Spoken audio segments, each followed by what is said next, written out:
Hi friends, இன்றைக்கி நம்ம sari free ஃபிட்டிங்கில் iron பண்ணும்போது இதை மட்டும் பண்ணாதீங்க அப்படி தானே, அதை என்னென்னு பார்ப்போம். வாங்க வீடியோக்குள்ளே போவோம். ஃபஸ்ட்டு நம்ம சாரீ அயர்ன் பண்ணும்போது அவங்களுக்கு வந்து ஷோல்டரில் இப்போ நம்ம வந்து எந்த அகலம் வேணும் அப்படிங்கிறது தெரிஞ்சுக்கணும். இப்போ நம்ம பண்ண போகிறவங்களுக்கு 4 இன்ச்சு தேவைப்படுதுங்க. ஸோ அதனால் 4 இன்ச் எடுத்துருக்கோம். இந்த 4 இன்ச்சு எடுத்துகிட்டு அந்த மடிப்பை ஃபஸ்ட்டு நம்ம என்ன செய்யணும்னா அயர்ன் பண்ணிக்கணும். அயர்ன் பண்ணும்போது அதோட மடிப்பு வந்து அப்படியே நின்றோம். ஸோ மீதி இருக்க துணியை அது மேலே வச்சு நீங்கள் மடிக்கும்போது நம்மளுக்கு வந்து எத்தனை ப்ளீட்ஸ் வேணுமோ எடுத்துக்கலாம். இது நான் வந்து 9 ப்ளீட்ஸ் எடுத்திருக்கேன். நீங்கள் 10 ப்ளீட்ஸ் இல்லை 12 ப்ளீட்ஸ் வரைக்கும் எடுக்கும். நீங்கள் வந்து எந்த அளவுக்கு மடிக்கிங்க அப்படிங்கிற பொறுத்து தான். நம்மளுக்கு இதில் வந்து 9 ப்ளீட்ஸ் வந்துச்சுங்க. இதை அயர்ன் பண்ணிவிட்டு நம்ம நல்லா அந்த மடிப்பு வர்றதுக்கு ஓரளவுக்கு அயர்ன் பண்ணால், அதுக்காண்டி அழுத்தி அயர்ன் பண்ணிங்க அப்படின்னா நம்ம சாரியில் டேமேஜ் ஆக வாய்ப்பு இருக்குது. ஸோ அதை கவனமாக இது பண்ணுங்கள். இதே நீங்கள் ஒரு பிகினர்ஸாக இருக்கீங்க அப்படின்னா கண்டிப்பாக பேப்பர் வச்சு அயர்ன் பண்ணுங்கள். அதுதான் ரொம்ப பெஸ்ட்டு. இந்த மாதிரி நம்ம மடிப்பு விடும்போது எடுத்து அனலைஸ் பண்ணி நம்ம வைக்கும்போது நம்ம நீட்டாக வருங்க. கீழே எட்ஜில் நம்ம பின் போடும்போது கரெக்டாக வரிசைப்படுத்திட்டு அதுக்கடுத்து பின் போடுங்க. அப்போ தான் நீட்டாக வருங்க. கீழே நம்ம பாட்டமில் மடிப்பு எடுப்போம்ல, அது எப்படி எடுக்கணும் அந்த அளவு அப்படிங்கிறது நம்மளுடைய முந்தின வீடியோவில் போட்டிருக்கோம். அது அளவு எப்படி எடுக்கணும் இல்லை அப்படின்னு போட்டிருக்கோம்.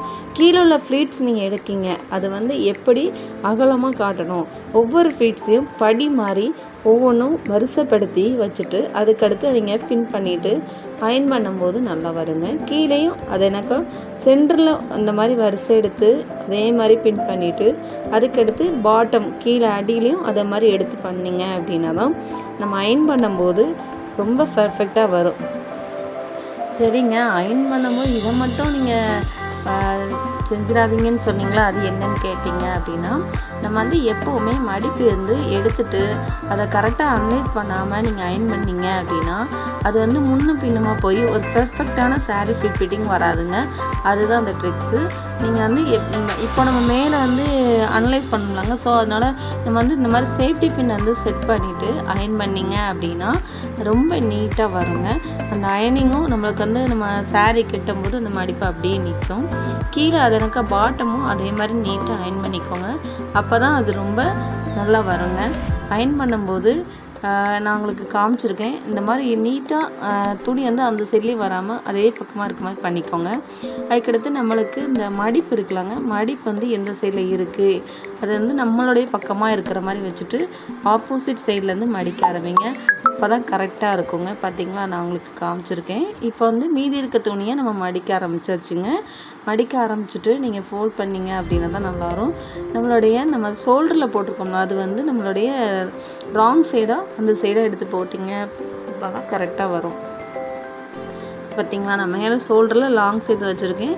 அப்புறம் நம்மளுடைய அந்த ராங் சைடில் வச்சுருக்கோம்ல, அதை வந்து நம்ம அப்படியே ஆப்போசிட்டில் போட்டுட்டு அந்த சைடில் இருக்கக்கூடியது கொஞ்சம் நம்ம மடித்து வச்சுட்டு அதுக்கு ஆப்போசிட்டில் இருக்கிறதையும் கொஞ்சம் மடித்து நம்ம ஃபோல்டிங் பண்ணும்போது கரெக்டாக வருங்க.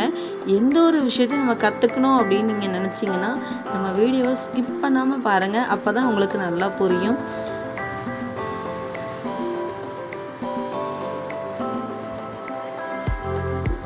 இந்த மாதிரி பாக்ஸ் ஃபோல்டிங் பண்ணோடனே அங்கங்கே ஒரு சேஃப்டி பின்னை குத்திக்கோங்க. அப்போ தான் நீட்டாக விலகாமல் கரெக்டாக இருக்குங்க.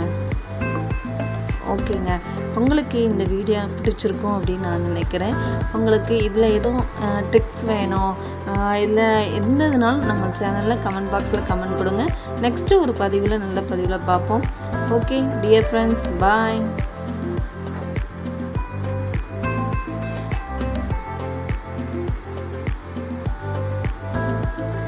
அந்த எட்ஜ்லேயும் ஒரு பின் போட்டு வச்சுக்கோங்க. அப்போ தான் நல்லாயிருக்கும். அப்போ தான் அந்த மடிப்பு விலகாதுங்க. ஓகே ஃப்ரெண்ட்ஸ், பாய்.